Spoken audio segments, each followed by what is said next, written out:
We have main engine start. 4, 3, 2, 1, and liftoff. Liftoff of the 25th Space Shuttle mission, and it has cleared the tower.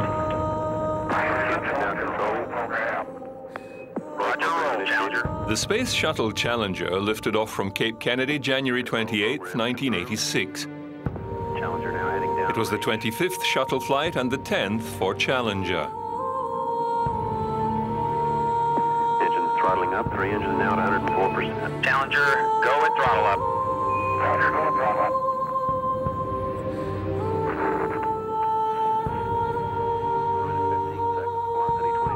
The destruction of the orbiter 73 seconds into its flight was a devastating blow for NASA, the crew's families, and the American people. It was the worst single U.S. spaceflight accident and the most lethal since the Apollo 1 fire. Broadcast live around the world, the crew's families were there to witness the launch, and cameras caught their expressions as they turned from fear and exhilaration to confusion, then shock and horror.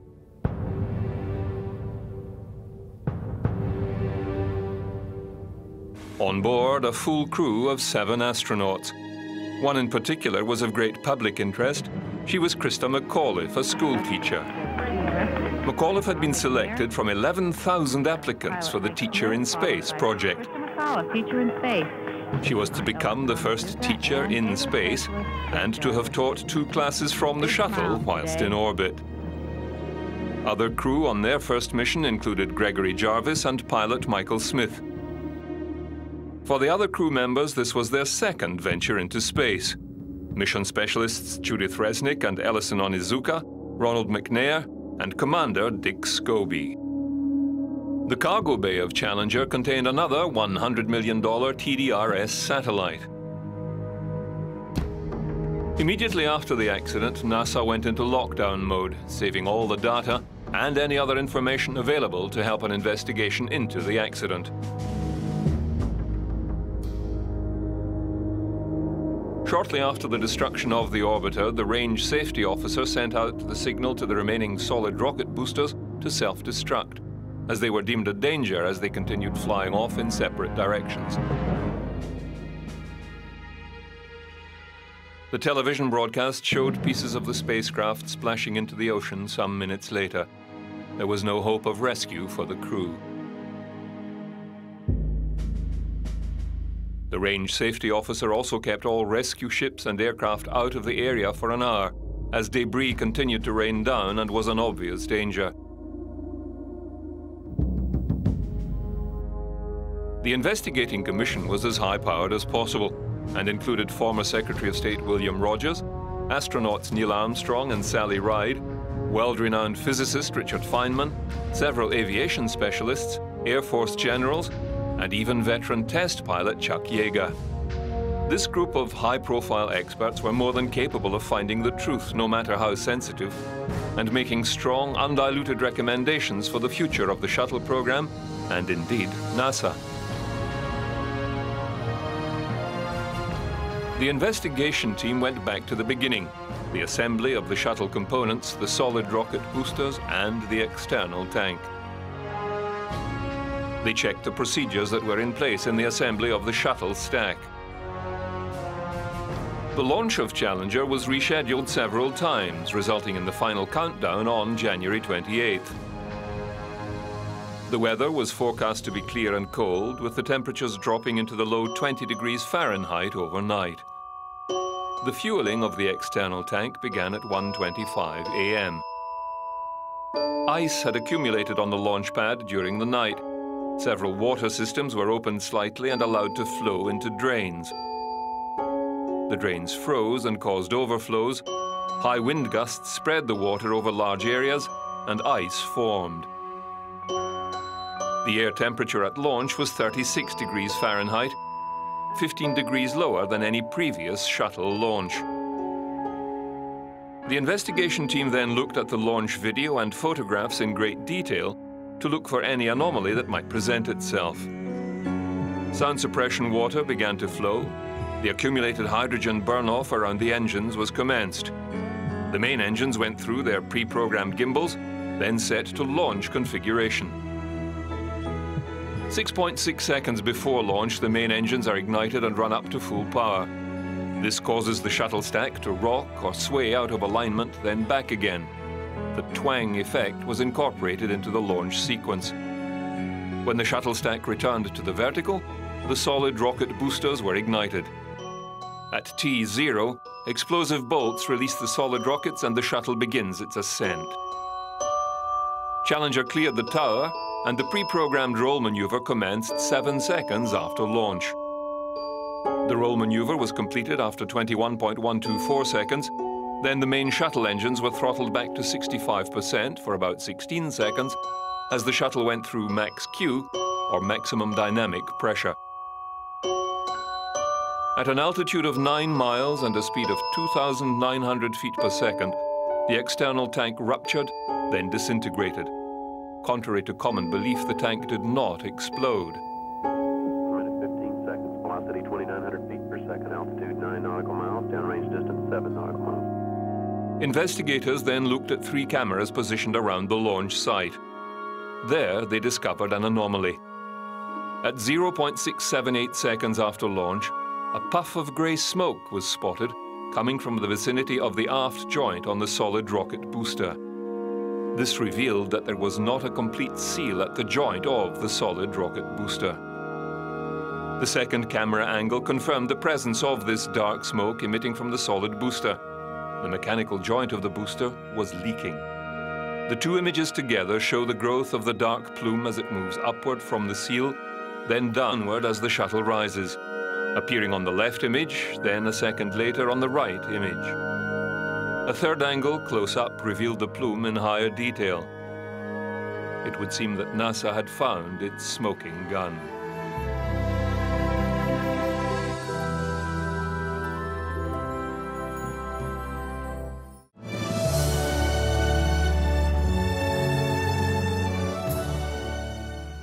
As indicated on these pre-flight photos, the smoke emerged from just above the strut, between the SRB and ET, at a point along the longitudinal axis near the aft field joint.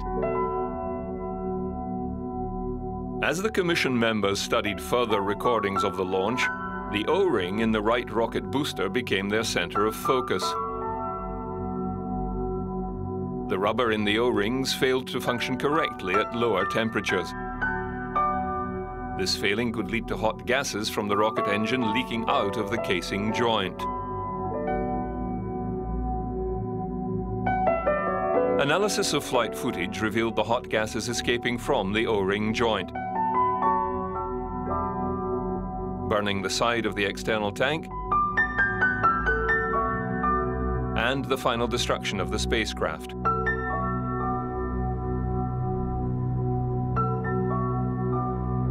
Further analysis of the video showed the breakup of the orbiter, and in particular the crew cabin remaining intact as it fell out of the sky.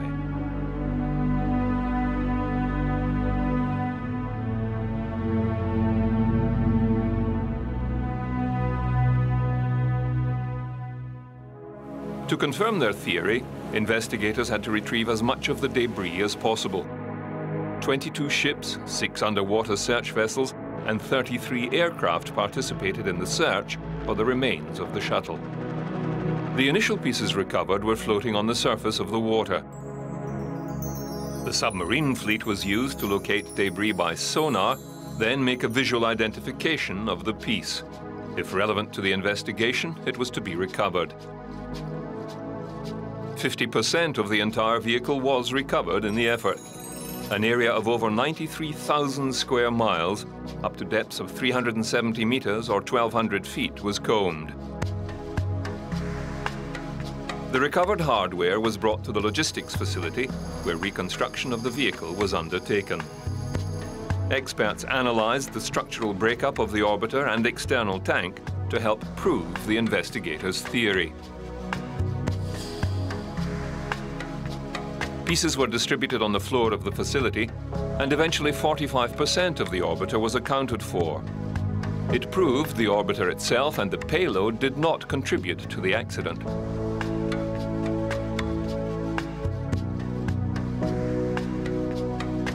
It also proved that the orbiter broke up due to aerodynamic effects and not explosive effects as once thought. Shown here are parts of the forward fuselage that surrounded the crew cabin. Scorching and other thermal effects were seen on the right side of the rear parts of the orbiter, including the rudder and elevons, whereas the lower left side of the orbiter showed no heat stress or damage. No parts of the orbiter showed explosion or fire effects from within the vehicle. The external tank and solid rocket boosters were also recovered in pieces and reassembled as best as possible. The section of most interest at the rear of the external tank, where it meets the booster rocket, was recovered in one piece.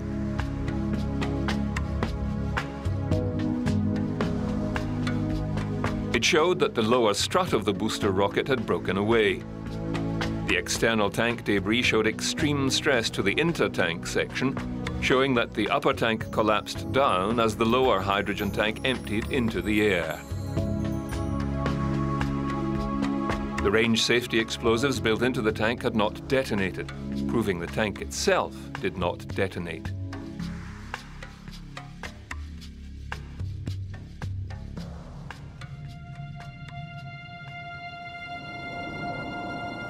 "50% of the solid rocket booster hardware was recovered and stored in an isolated ordnance storage facility, as some booster parts still had unburned propellant attached. The right solid boosters markings verified the course of events of the disaster. The very cold O-rings of the lower section of the booster rocket failed, permitting smoke and flame to exit the side of the booster. This in turn burnt the lower section of the external tank, causing it to fail. The lower strut of the booster broke away and allowed the rocket to twist away on the upper strut.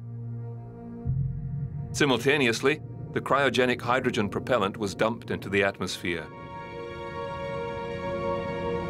The external tank then crumpled under the dynamic pressure and fell apart. Some hydrogen fuel did burn.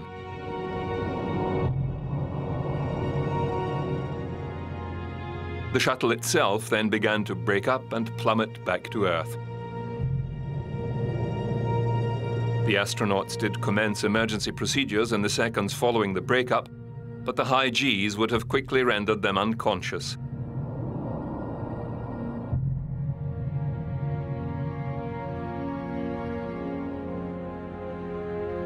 The crew cabin hit the water with a stopping speed of 200 Gs, destroying the cabin and killing the crew outright.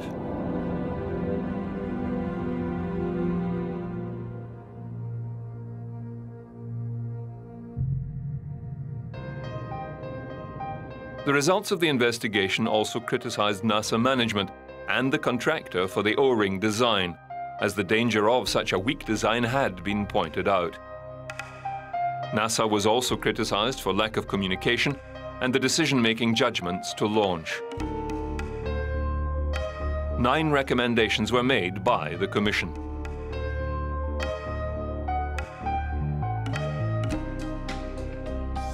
The Commission concluded its report and the shuttle fleet was grounded whilst the booster rockets were redesigned.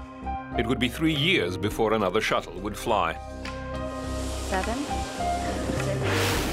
5. A new shuttle was commissioned to replace the Challenger. 1. Booster ignition. Endeavour would roll off the production line and would fly May 7th, 1992. Space for a larger international family.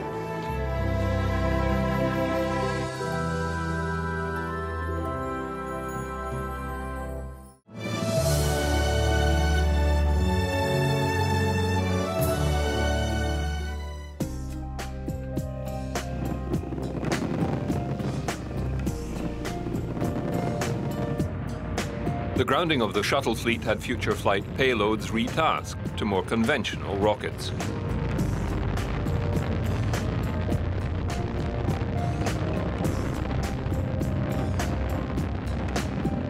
The time-sensitive Giotto probe was to have flown the shuttle with an American probe, but cutbacks cancelled the additional probe. Giotto was destined to intercept Halley's Comet, the flyby scheduled for March 1986. Ignition. Ariane, first stage ignition and takeoff. Takeoff and décollage. Giotto was launched via the European Ariane rocket, 2nd July 1985. This was the European Space Agency's first deep space probe. Once in space, the probe was placed in a geostationary transfer orbit and spun up to 90 RPM, and then the Apogee boost motor was fired, sending the probe on an intercept course with Halley. Halley's comet spins around our Sun every 76 years, so the timing of the Giotto probe was crucial. It had many challenges to face, not least the dust particles moving at speeds 50 times that of a bullet.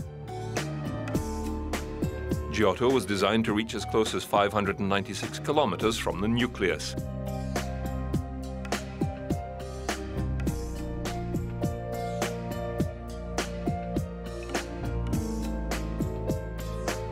The probe and comet approached each other at 245,000 kilometers per hour.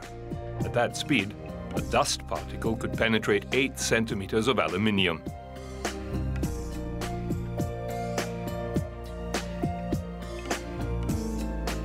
Success was achieved March 13, 1986, as the probe passed by Halley, taking photographs and scientific observations.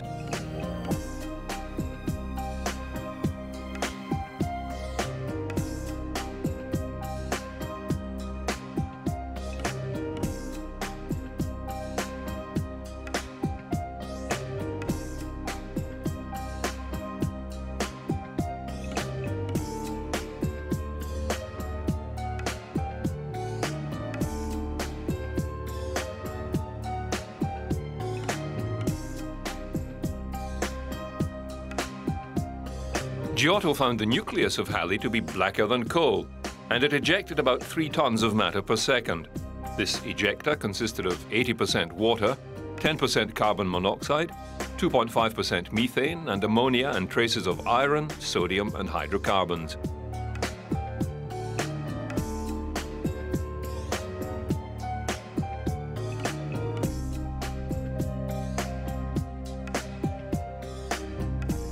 The probe was hit by dust particles and knocked off its axis.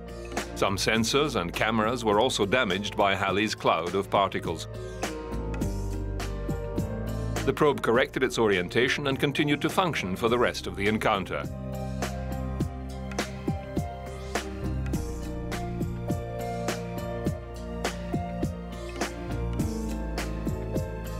It then went on to a second rendezvous with the Grigg-Skjellerup comet many years later.